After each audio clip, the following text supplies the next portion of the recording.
Imagine the softest sheets you've ever felt. Now, imagine them getting even softer over time. I'm here to tell you about Boll & Branch sheets. In a recent customer survey, 96% replied that Boll & Branch sheets get softer with every wash. They're made from the rarest organic cotton and designed to get softer over time. Try their sheets with a 30-night guarantee, plus 15% off your first order with code BUTTERY. So head to BOLLandbranch.com today. Exclusions apply. See site for details. Millions of people have lost weight with personalized plans from Noom. Like Evan, who can't stand salads and still lost 50 pounds. Salads generally for most people are the easy button, right? For me, that wasn't an option. I never really was a salad guy. That's just not who I am. But Noom worked for me. Get your personalized plan today at Noom.com. Real Noom user compensated to provide their story. In 4 weeks, the typical Noom user can expect to lose 1 to 2 pounds per week. Individual results may vary.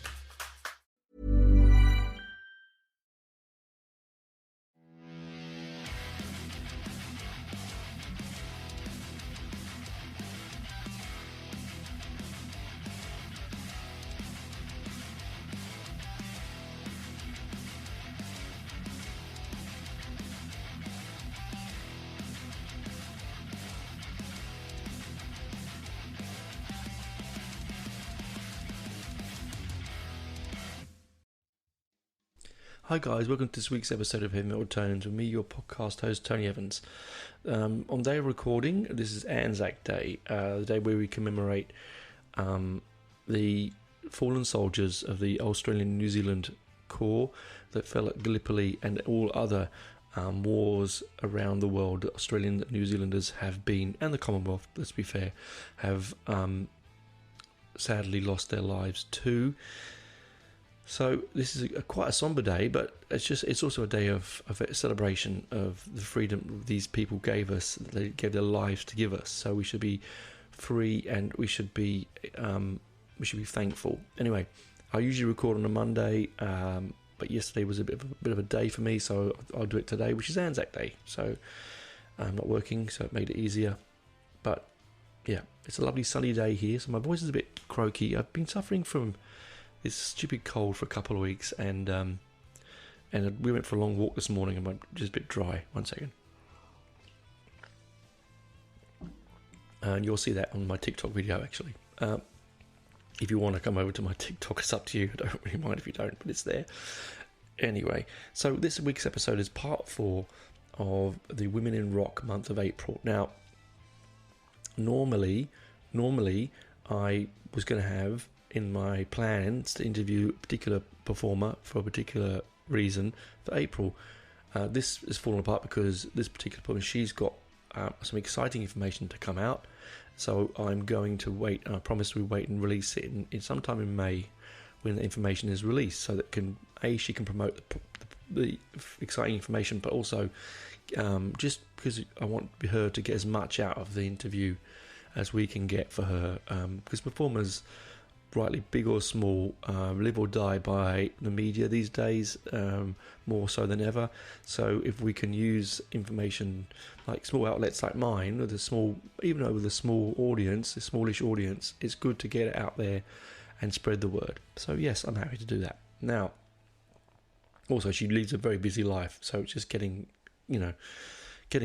time aside to do it. So part 4, so I thought I would do guitarists. Music, rock and roll particularly, at its very, very core, the most iconic image of rock and roll is always going to be the guitar, isn't it? Right, it is what it is. The electric guitar is the iconic. You look at you type rock and roll into a Google search engine, go images, and guitars will appear. Or Elvis, whatever, but mostly guitars. Now, I'm not going to do a series of all modern rock guitarists. There's a lot out there. You can easily find them. Most of us know one or two. There's lots of images, lots of web pages, lots of fanzines, lots of magazines, lots of books written about female guitarists. I feel like I should do some more of the obscure and groundbreaking and originators of guitar, female guitarists, and there's a lot of out there. I mean, I did the research, and it was quite heartwarming to come across some of the information I came across. Now, these aren't going to be long-winded chats about them. It's just going to be a little bit about their life, where they were born, what year they were born, and what makes them significant. And then what I'm hoping I'll do is if I can get enough of the songs, I'll link them on my Spotify playlist that goes with the show that you can find on the Facebook page. I try and do that every week now, so that at least you can, if you're not sure, if the music's obscure and you just don't know, you can just click on my page, come there and have a look and have a listen, and it should give you some insights to what's going on in the brain of Tony Evans. So, where do we begin? All right, we begin at the beginning, as someone famous once said. Now, so 1900. Okay, born, so from the 1900s onwards, so the invention of the electric guitar sort of going forward, okay? Born on March 20th, 1915, is this amazing lady, Sister Rosetta Thorpe, okay? She was born in... Now, wait, I wrote this down. See, this is like lots of paper, flippy floppy paper, right? My books. Where was she born? Look at this, God. This is... she was just born in Arkansas. Okay, so I'm just going to double check that. One moment. I was right. Yes, Arkansas, on a cotton plant. And she died quite young, at the age of 58 in Philadelphia on October 9th, 1973. So she'd be 100, almost 100 now. She was still around. Isn't that quite amazing? Now, over 100, I should say. Now, so why is she significant? Why is she significant, people? Because she basically invented the modern electric guitar sound with a mixture of gospel, blues, and a very, and jazz. A very, very early progenitor of rock and roll came through. She's inspired the greats. Okay, listen to this in 1 second. Get my book of notes here. Consult the Book of Armaments. It's actually Tharp, Thrp, but I'm sure you could pronounce it Thorpe. Often considered the godmother of rock and roll. She inspired Chuck Berry, Elvis Presley, Keith Richards. She added distortion and fast licks and to a gospel sound. Coming from this is a time in the world, not just in America, but in the world where racism and intolerance was at its peak. Really, really quite drastic. Still having, not slavery, but certainly segregation, which is awful in every aspect. And she, went to church. As most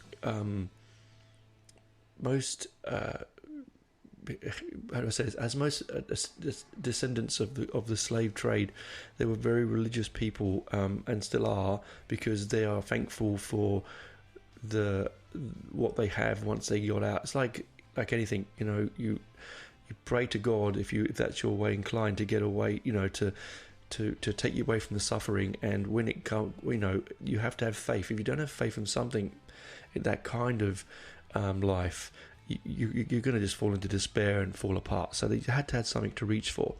And she had her church, and she had a gospel music, and I do like gospel music.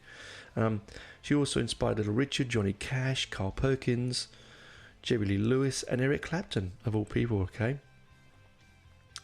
So, yeah, born 1919. Sorry, did I right? I said 1915. 1919, and she died 1973. No, she was active 1990. So she was born. So she started playing and singing in church at 4. So she was born 1915. I am right there.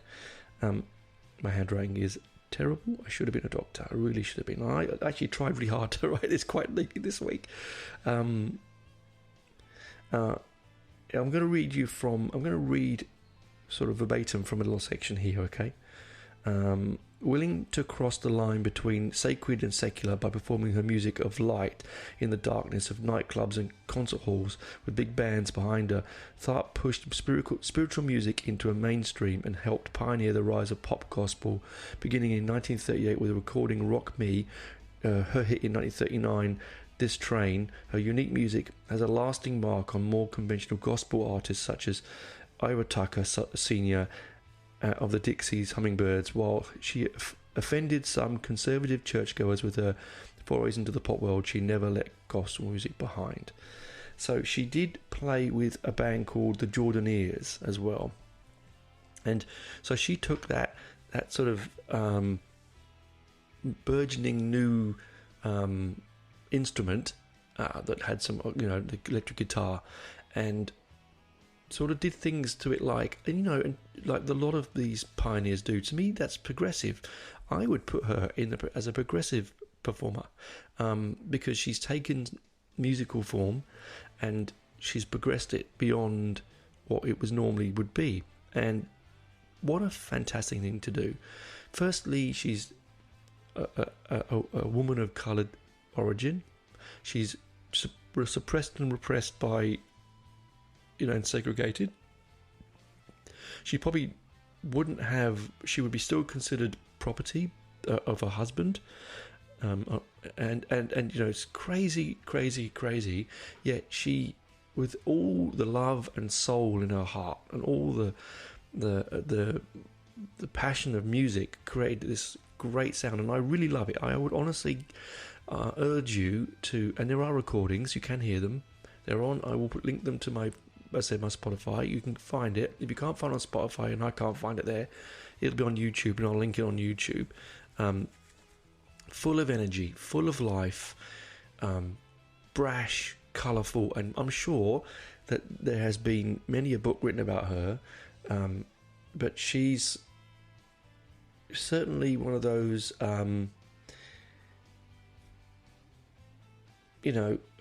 radicals that take art and really push it to its boundaries, because it would have been dangerous for her. Can you imagine how dangerous it would have been for her? Because she's entering a man's world, firstly nightclubs, secondly she's taking music of the Lord, and she's moving into the masses, rightly and perfectly rightly, because obviously things need to be into the light to be seen, don't they?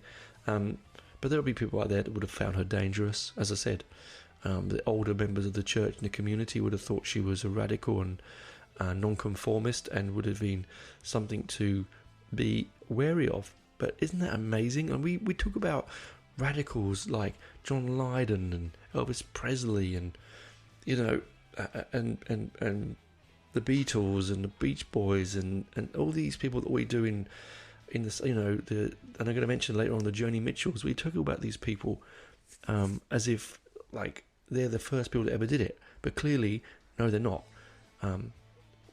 How she came about it, I don't know. I'm actually going to look out for more of a biography of hers, because I genuinely found the researching of her fascinating. Now, as I said, there's much more that I read about her. I want you to go out there and do the research. I want you to go out there and say, but don't tell me, don't say that. I don't want to do it. You'll do it for me. No, you go and have the research, because the more people that research people like her, the more that her memory is in the universe. There's a great, if any of you out there are Terry Pratchett fans, I'm a huge Terry Pratchett fan, and he has this one of these storylines where small gods, where a god, if it's not thought about, it disappears. Like you look at the Roman gods, they've all gone, right? Like some of the Greek gods are, the small deities, some of the Saxon, Anglo-Saxon deities, the Celtic deities. They don't exist they don't exist according to Terry, because people don't worship them. There's like one where there's like a god of stuck drawers, and no one's thinking about it, so he's disappearing. So drawers stay stuck. Fantastic idea. And it's the very same thing with someone like Sister Rosetta Tharpe, right? Or Thorpe. I mean, it's Tharp, but I'm going to say Thorpe, right? And blame it on my English accent. So then we move in on we move on. I'm going to skip all over the time frames here, okay, because this is the way I wrote them down. The second one for this part of the show is the classic and wonderful Joni Mitchell. And interestingly enough, it was Record Store Day, just gone, and John and I were queuing up to get in. The store opened at 8 and 8:30, and we got there at 6:30, as you do. Madness, but hey, if you don't get there on time, you don't get what you get. And I got a fantastic, wonderful triple vinyl live 1972 tour of Yes at the Closer to the Edge tour. It was only one copy there. And I heard a guy say he wanted one in the line, and as I was walking out, I thought, "Oh, I've got it." And it's always a wonderful experience. It's actually one of my favourite days of the year. And we talk about Joni Mitchell, strangely enough, and people like her. Now, Joni Mitchell was born on the 7th of November 1943. Now, she was born in a Canadian town called McLeod, a very small town. Very small population. Now, I'm sure it's how you pronounce it, McLeod. So any of those Joni Mitchell fans out there, if I spelled it wrong, it's MCLEOD. So I'm going to say it's McLeod. Now, she was born, I did not know this, with polio. Very much like Ian Dury, although Ian Dury wasn't born with polio. Ian Dury got polio from going to a swimming pool in Harrow near me when he was a kid, where I grew up. So that was because it's a waterborne disease, I do believe.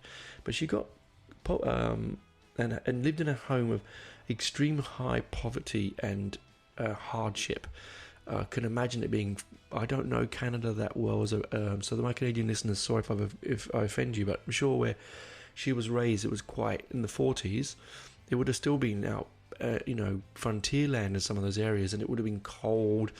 Would have been wooden buildings, one heater, freezing, and all sorts of things.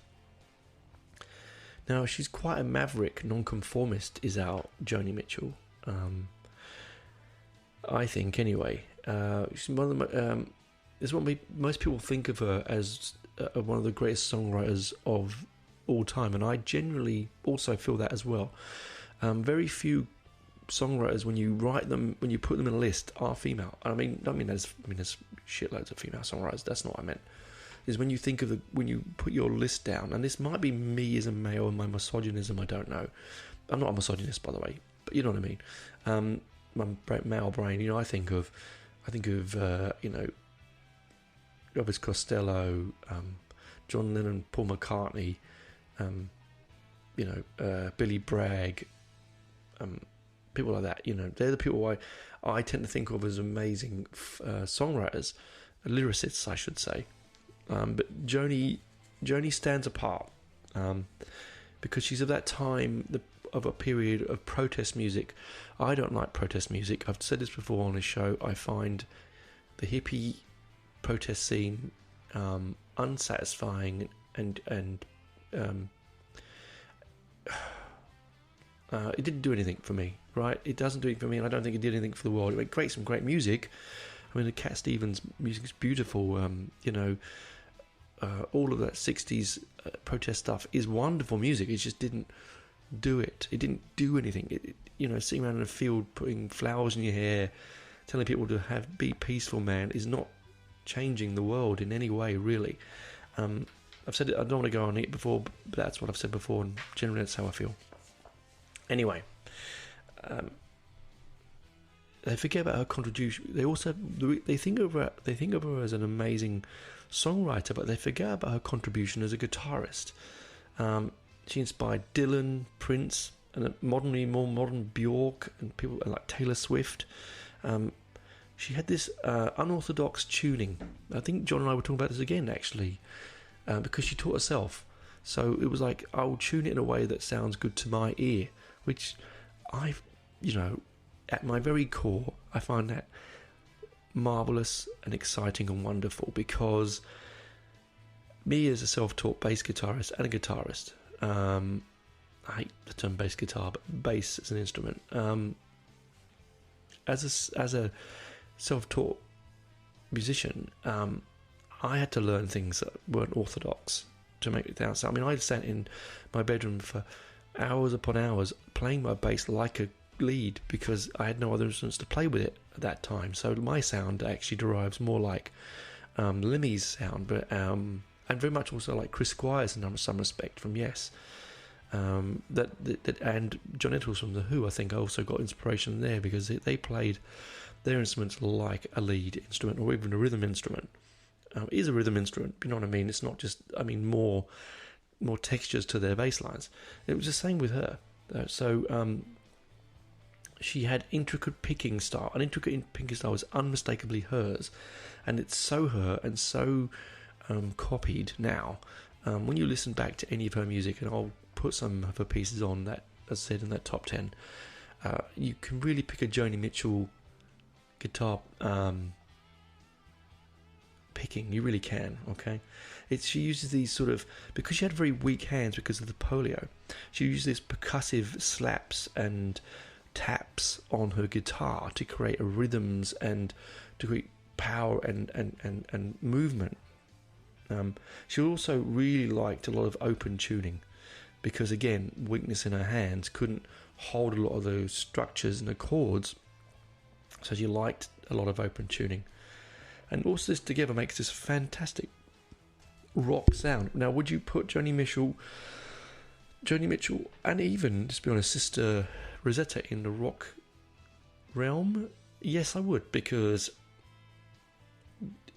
it's well, I mean, with Sister Rosetta, it's more your because she's starting things. It's more, and it's pre-Elvis. It's more gospel blues, right? Whereas Joni is sort of taking that blues, jazz, and also she would be influenced heavily from the bluegrass blues of the 50s, the 30s and 40s, and the protest music like Wilco and people like that. Wilco. Did I say Wilco? Hang on. I don't know why I said Wilco. I didn't mean to say Wilco.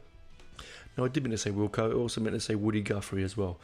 Those sort of people. So she was influenced a lot by that. Okay, again, coming from a poor background, a country that, not wildly, forgive me, Canadians, not a wildly big name in rock and roll, even though they've got Rush and you've got all this amazing stuff that's come from there.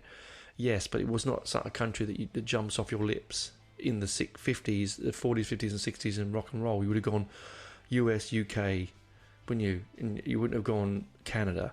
But amazing it is. And she made her way to the US and of course, became extremely famous, with extremely talented, and overcome her treacherous illness, because that's a tough call, coming from that folk scene. There's a great quote here. I'm going to read it because it genuinely, I think it's very apt. It says, "When all the dust settles, Joni Mitchell may stand as the most important and influential female recording artist of the late 20th century." And that's pretty amazing, right? Pretty amazing. So Fort McLeod, I found out, is in Alberta, Canada. Sorry, I just saw McLeod. I didn't see Fort when I was writing the notes down. Yeah. Amazing. I mean, she began singing in small nightclubs in Saskatoon and throughout Western Canada before moving to the nightclubs of Toronto. She moved to the United States and began touring in 1965. Some of her original songs, Urge to Forgoing, Chelsea Morning, Both Sides Now, The Circle Game. I mean, again, Big Yellow Taxi, of course, everyone knows that one, and her Woodstock appearance. I'm not going to go down into it too more. I would like people to delve into the careers of these people, give themselves something to look forward to do after the show, a little homework, right? Most of us out there, even most hardened black metal listeners that are just sitting in our pool of despair, darkness and Norwegian murkiness, will know somewhere that what Joni Mitchell did for the music scene. Anyway, as I said, not my kind of thing. I'm not into the protest folk music, not me. Love some of the aspects of it, not my kind of thing, but I really appreciate beautiful talent and wonderful, wonderful, hard-working musicians, and she is possibly one of the greatest of them all. Anyway, that's the end of this side for now. I'm going to go and get myself a new fresh cup of tea, and then on the other side I've got a few more, a couple more obscure and little known performers to chat about. Talk to you on the other side, guys. Bye for now. Finding your perfect home was hard, but thanks to Burrow, furnishing it has never been easier. Burrow's easy-to-assemble modular sofas and sectionals are made from premium, durable materials, including stain and scratch-resistant fabrics. So they're not just comfortable and stylish, they're built to last. Plus, every single Burrow order ships free right to your door. Right now, get 15% off your first order at burrow.com/ACAST. That's 15% off at burrow.com/ACAST. Ryan Reynolds here from Mint Mobile. I'm proud to offer premium wireless for just $15 a month. And I'm proud that we have thousands of 5-star reviews from customers like Dan D. in New York, who writes, "I am satisfied customer. How can this only be $15? He wrote it in all caps. I needed you to feel it like he feels it. I hope I did that justice, Dan. And I hope that you try Mint too at mintmobile.com/switch. Upfront payment of $45 for 3 months required. New subscribers only. Renew for 12 months to lock in savings. Additional taxes, fees, and restrictions apply. See mintmobile.com. Millions of people have lost weight with personalized plans from Noom. Like Evan, who can't stand salads and still lost 50 pounds. Salads generally for most people are the easy button, right? For me, that wasn't an option. I never really was a salad guy. That's just not who I am. But Noom worked for me. Get your personalized plan today at Noom.com. Real Noom user compensated to provide their story. In 4 weeks, the typical Noom user can expect to lose 1 to 2 pounds per week. Individual results may vary. Imagine the softest sheets you've ever felt. Now, imagine them getting even softer over time. I'm here to tell you about Boll & Branch sheets. In a recent customer survey, 96% replied that Boll & Branch sheets get softer with every wash. They're made from the rarest organic cotton and designed to get softer over time. Try their sheets with a 30-night guarantee, plus 15% off your first order with code BUTTERY. So head to BOLLandbranch.com today. Exclusions apply. See site for details.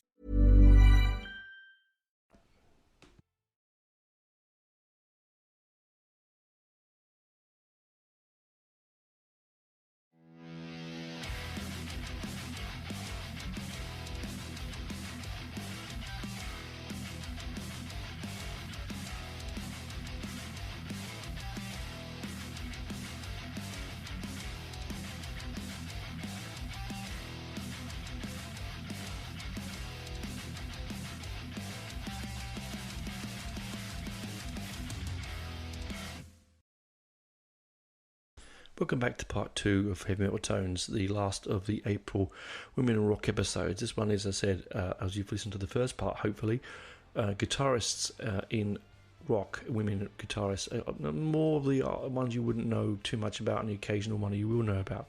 This one is completely interesting. So I actually gone a little bit backwards. I'm actually going a bit further back than Sister Rosetta Tharpe on this one. I'm going with Elizabeth Cotton, born the 5th of January 1893, North Carolina, USA.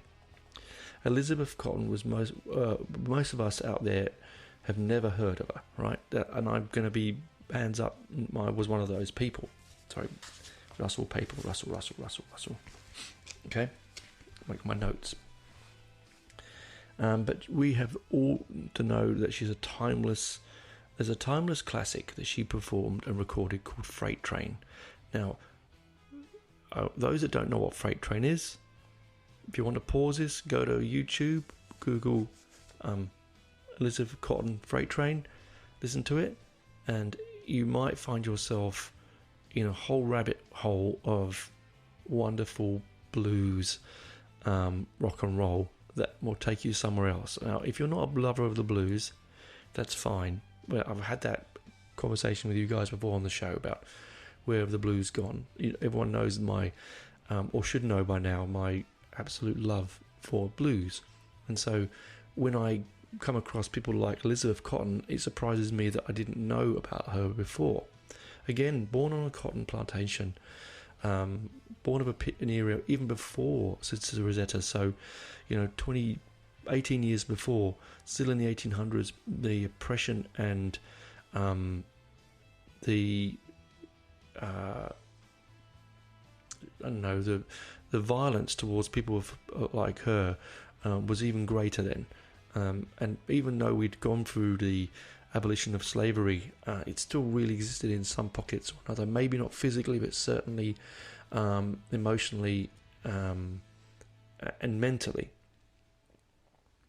She would produce this amazing piece of music called Freight Train. I've written even the most hard hater of blues will know it or love it, and I agree with that. Okay, like was Sister Rosetta, she was also born, sort of born at a time when they shouldn't be doing things like this. They were it was enough just to survive, to get by. But she decided that she wanted more out of her life. And she was left-handed, but couldn't get a left-handed guitar. Now, she'd been playing in church since she was 4 years old and singing since she was 4, as a lot of these gospel singers do, or did. So amazing that she could find a guitar, firstly, and going to get one. Secondly, just the nous, to turn it upside down. And it made her play the bass lines with her fingers and the melodies with her thumbs, which gave us a unique sound. She actually invented a blues sound called cotton picking. Again, pause it. I didn't know cotton picking was invented by Elizabeth Cotton. It makes sense. Firstly, from the cotton fields. Secondly, her name is Cotton. So I would stop it and have a listen. Now, a big fan of cotton picking, the cotton picking style, was favourite of the show and fan favourite of mine, and lifelong fan of Gary Moore. Gary Moore liked cotton picking as well. So if you watch some cotton picking videos on YouTube, I mean, obviously what I'm thinking of when I think of that, I just think of, I must admit, when I read it, I thought of, Foghorn Leghorn, I say, boy, you would go a cotton picking minute. I say, all that stuff. And that's offended people, I'm sure, but I'm just doing an impersonation of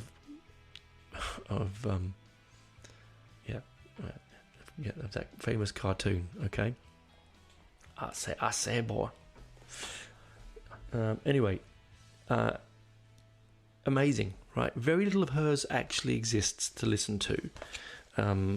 So if you can find it when you do your researching after this show, good luck. There's some small videos. There is articles written about her. In fact, one second, I'll pause this in a second. Okay, so she died on June 29th, 1987. Folk and blues musician, she is named that. Self-taught left-handed. We've already talked about that as well. Here we go. She was 94 when she died. How fantastic is that, really? And she died in Syracuse, New York. She was born in Caraboro, North Carolina, and I don't know where that is. Born Elizabeth Nevels. Okay. She was inducted into the Rock and Roll Hall of Fame in 2022. Well, amazing how long it takes for that sort of stuff to happen, and it really, really does. Let's have a look. She started making bedroom reel-to-reel recordings with Mike Sager in Cotton's house. These recordings later become the album Folk Songs and Instruments with the Guitar. So obviously there is music out there. There's just not a lot of video. That's what I meant to say. Okay. The song Freight Train with her... Peggy Sager took the song Freight Train with her to England, where it became a popular folk music circles. British songwriters Paul James and Fred Williams subsequently misappropriated it as their own composition and copyrighted it under their credit. It was then recorded by British skiffle singer Chas McDevitt, who recorded the song in December 1956 under advice from his manager Bill Vowley. McDevitt then brought in folk singer Nancy Whiskey and re-recorded the song with her doing the vocal. The result was a chart hit. McDevitt's version influenced many young skiffle groups of the day, including the Quarrymen, and they became the Beatles, under the advocacy of influenced Seeger family. The copyright was eventually restored to Cotton. Nevertheless, it remains miscredited in many sources. I mean, it says it all, doesn't it? I mean, again, as I told you, I didn't do that much research. I did the basics so that I myself could do just what I just did then and have a little bit of another look into them. Disgusting, isn't it? If you think about it, I'm reacting now to that just in the moment. That you can steal someone's vision, music, and that's what I said. Everyone knows Freight Train, right? When you've heard it, right? I didn't know that they took the information illegally. I thought they recorded it with her permission, but clearly not. I wonder if she got full recompense for that. I mean, who knows? Right. It goes on all the time. This isn't a old phenomenon. It happens every single day. It just makes it worse when you're stealing. It's like, I don't know. It's like stealing the clothes off the back of an orphan. You know, I mean, what's going on? You know, these poor people who have obviously, you know, this talent, this wonderful musical talent that they feel God gave them, you know, gives them a way out of the anguish and the torment that their life would be under, and they give to their friends in the world this piece of music that, you know, I don't know if any of you out there are actually musicians, but creating music is really quite hard, and all art is painful and treacherous at the best of times. And so if you then give it out to the world, and it gets stolen and, you know, misappropriated and taken away from you and your culture, it's quite disgusting. And I know it was the 60s, the 50s and 60s, and people did things differently then, but there's no accounting for it. And I hope that whoever's our bright spark idea it was, as I said, whatever his name was, Seeger's idea, it was his idea. I hope he's burning for it, basically. Anyway, sorry to any family members of the Seeger family. Yeah, anyway, that aside, sorry, emotion toned down now. Let's have another drunk of my tea, and it will. Drunk of my tea? That doesn't make any sense, does it? Hang on.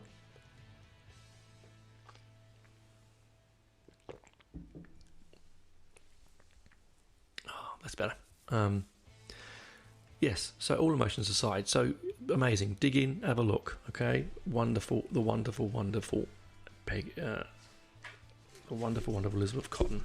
And the fact that she made it to 94 just makes me smile. And then we're going to jump to 1940 to Peggy Jones, okay? Peggy Jones, this was quite a read for me. Peggy Jones, born 19th of July 1940 in New York City, New York State, a classically trained dancer, ballet and opera singer, performing at Carnegie Hall at the age of 9. She took up the ukulele before falling in love with the guitar. So, you know, this is just about born just before the end of the war, and, you know, growing up in New York City, quite an affluent city, but also still a lot of poverty. Fighting in a male-dominated music scene in New York in the 1950s and 60s, a chance meeting with Bo Diddley turned out to change her life, and after changed dozens of other lives. She played along with Bo Diddley for several years under the name earned the name Lady Bo, and she formed Jules, which was an R&B, radio-friendly R&B band, full of men and women. So it was a mixed band. She had a very large family in New York in the 60s and 70s, and worked right up until her sad passing at the age of 75 in 2015. Now, again, watch her videos with Bo Diddley, because they're out there. Okay, so I watched a couple. All right, to say that she was a fabulous looking performer is an understatement. one crazy looking cat, as they were like said in the 60s, all right, big white afro, white flying V. She pioneered rock and roll. One of the early pioneers with Bo Diddley. In that sort of period. Sometimes called the Queen Mother of Guitar. Again, isn't it lovely? You have right at the beginning we had Sister, and she is the grandmother of guitar, right? And then you got this lady, you got her, and she's the Queen Mother of Guitar. She left Bo Diddley in 1961 to focus on her work with the Jewels, as I said. In the 70s, she rejoined Bo Diddley, bringing the Jewels with her. Jones was known for playing the Roland guitar synthesizer, an experimental instrument not typically heard in rhythm and blues guitar.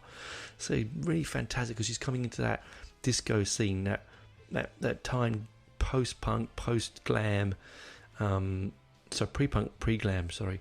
So when you've got that sort of exciting musical things happening, with things like African Bombata and Grandmaster Flash. I know that's post-punk because that was like early hip-hop, but they would have been around that in that scene in New York, right? Okay, here. So she studied at the High School of Performing Arts, so really gifted performer. Really, really gifted performer. She met Bo Diddley in a bar, which was when she was she was, I don't know, it says here, all it says is a chance meeting. I'd love to think that she was probably maybe working at the bar, she was working on a cocktail, all that stuff. She played guitar on Les Cooper's 1962 instrumental classic Wiggle Wobble. Now, I know that one weirdly, and I know that one weirdly because my brother used to play it. It's one of those pieces of music that once you've heard it, it's a bit like Tubular Bells. It sticks in your mind, all right? Anyway, she also played with Eric Burdon and the Animals on San Francisco Nights. Amazing, right? She passed away at the age of 75 on September 16, 2015, leaving behind her husband, Wally. He announced her death via Facebook, as people do now. They were married for 47 years. Sad, isn't it? But it doesn't matter. By the way, go and listen to her, what she did record with Bo, what she recorded with everyone else, Eric Burdon and so on, and just watch a video and just so you can see someone with just this oozes rock and roll, oozes fun and excitement and exuberance and everything that's that whole New York scene. Yeah, go deep in and have a look and have a listen. Mainly also have a listen, all right? Okay. Flicking my paper around, get my paper around. Where am I going here? Oh, right. Now we're going to round the show off, okay, with someone that I've heard of as a bass player, someone that no one else may have heard of, but should have done. Carol Kaye, that's Kaye, born March 24th, 1935 in Washington, in America, okay? A session bass player, arguably the most prolific bass player in rock and roll history. 10,000 sessions. 10,000 recording sessions. Worked it out. That's 10,000 recording sessions. It blows your mind, doesn't it? I mean, it really does. And some of the stuff, some of the people she's worked with, Brian Wilson, Quincy Jones, Frank Zappa, Simon Garfunkel, Frank Sinatra, Neil Young, Phil Spector. The list is virtually endless. Virtually endless. But every one of those people I've just mentioned is an icon and a beacon of their particular type of music. Right? Come on, Phil Spector. I know. We know about Phil Spector. We know what's going on. But Phil Spector, my God. Old Blue Eyes, Frank Sinatra, amazing. Simon Garfunkel. You got to think to yourself, I wonder what, I'm not dug into this. I wonder if it's something like Bridge Over Troubled Water. As I once said to my lovely wife, we were crossing over the M1 and there was a crash underneath and on a bridge, and I started whistling Bridge Over Troubled Motorway.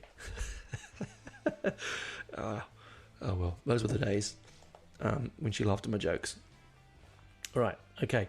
Her ability to change form outward style and a flash was what made her so superbly adaptive and so wonderfully needed and used, because she wasn't like, oh, I'm gonna get Carol in because she can just do blues, or I'm gonna get Carol in because she's really good at the old funk. Looks like she could do anything on the instrument. She had a very unusual picking style, which I would say, again, if you can get some videos watching her, and there are there, she has this amazing textured, melodic and syncopated style, brought along by her picking technique. It's what sort of gave her so much longevity into her years. I mean, she started recording when she was very young, and has played, I said, 10,000. You can't do 10,000 hours of recording, or 10,000 sessions, and that's more than 10,000 hours, without practicing. She's still with us at the age of 88, which is pretty amazing. And bass guitar, I mean, she's a guitarist as well, but her mainly known for a bass. Started playing jazz in big band circuits in the 1950s as a session guitarist, through a connection at Gold Star Studios. Well, she worked at Gold Star Studios, people, working with producers Phil Spector and Brian Wilson. As I said before, all these big names, Quincy Jones. I mean, come on, she has since been known as the Wrecking Crew. Her work with the collective led to the prominent role in 2008 documentary film titled The Wrecking Crew. So let's look out for that documentary, eh? During the peak of her years for session work, she became part of a stable of Los Angeles bass musicians, which went on by a variety of informal names. But she became known as the Wrecking Crew. Wow, okay. All right. As I said, mainly played in jazz nightclubs in Los Angeles. And again, I think that she played with back Lenny Bruce, some big names here, big names. I'm trying to find out quickly who she recorded anything. Let's have a look. Wow, this is live research, people. As I said, I didn't do this. This was so I could do it. You could do it afterwards, but I'm going to just jump in here. Sonny and Cher. She played 12-string guitar on Sonny and Cher. Played on Frank Zappa's album Freak Out. Wow. Okay. The Monkees, the Supremes, Barbra Streisand, Stevie Wonder, the Beach Boys. Wow. She went on to teach as well, which is what most good musicians should normally do, don't they? They like to pass on their information and keep it going, right? She played on here we go. Listen to this. She played on the theme tune to the series Mission Impossible, and to the Streets of San Francisco, MASH. Wow. I used to watch the Streets of San Francisco with my dad. I never forget the car chase opening scene. It was just something that Dad used to love, man. He loved all that stuff. And of course we all love MASH. Who didn't love MASH, Suicide is painless. It brings on many changes. She did the theme, wrote the bass part of that. That's just amazing. She played with JJ Cale. I mean, JJ Cale, gosh, he's, where do we finish here, really?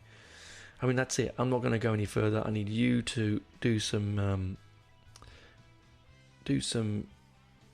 research, because her life alone, I'm reading this quickly, like I'm just scanning across it, is worth an episode of itself. But as a bass player, those that are out there that are bass players, even if you're not bass players, you will go, this woman is just outstanding. Again, like last week, with the week before with the female producer that no one had heard of or should have heard of, she's exactly the same. I've heard of her because, being a bass player and a music nerd, I'd come across her name in articles.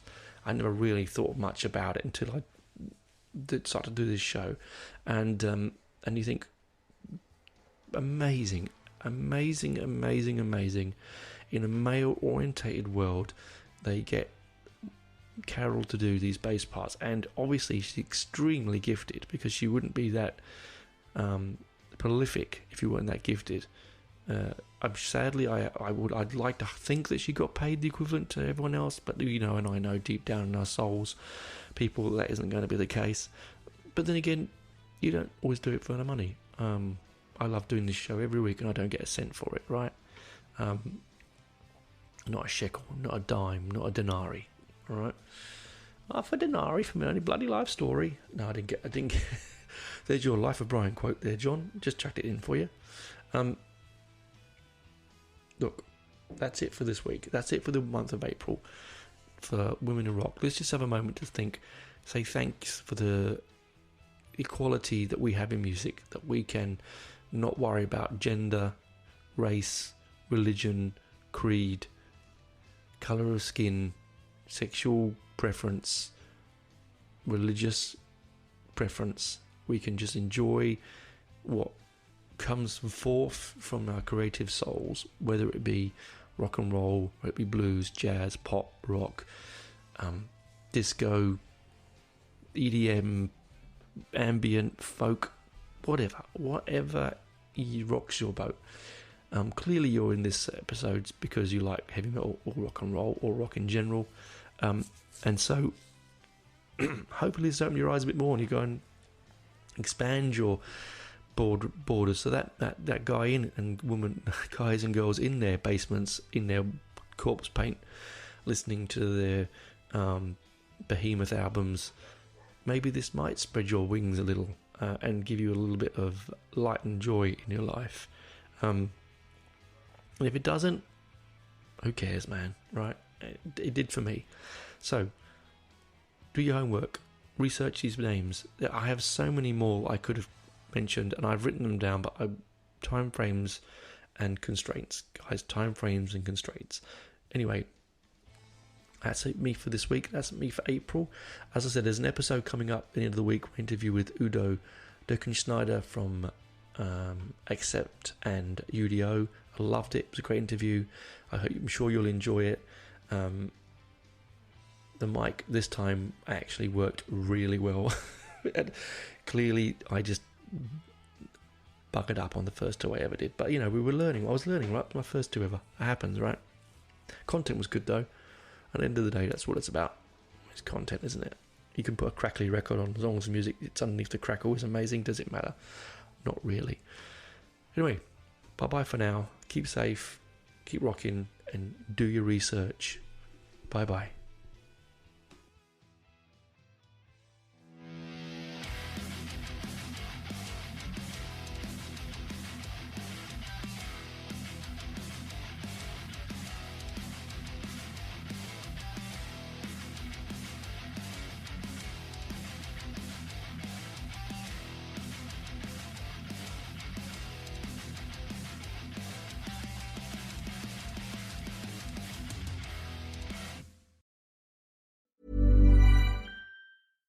Hi, I'm Danny Pellegrino from the Everything Iconic podcast. And who doesn't love a classic burger from McDonald's? That's right. McDonald's classic burgers are hotter, juicier, and tastier than ever. The patties are cooked to juicy perfection. I love the cheese perfectly melted on top. I love the Big Mac that has special sauce in every bite. I love the pillowy, soft, golden bun. So in the words of the Hamburglar, which I believe means grab McDonald's best burgers ever before Hamburglar does at a McDonald's near you. A new year is a great time to make important changes to grow your business.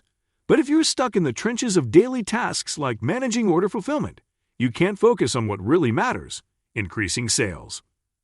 Luckily, ShipStation makes it easy for you to manage orders from one simple dashboard, while it handles tedious tasks like printing labels, comparing rates, optimizing every shipment, and automating delivery notifications. With ShipStation, your business will be more efficient while keeping costs low with industry-leading shipping discounts. Make this year your most profitable one yet with ShipStation. Go to ShipStation.com to sign up for a free 30-day trial. That's ShipStation.com.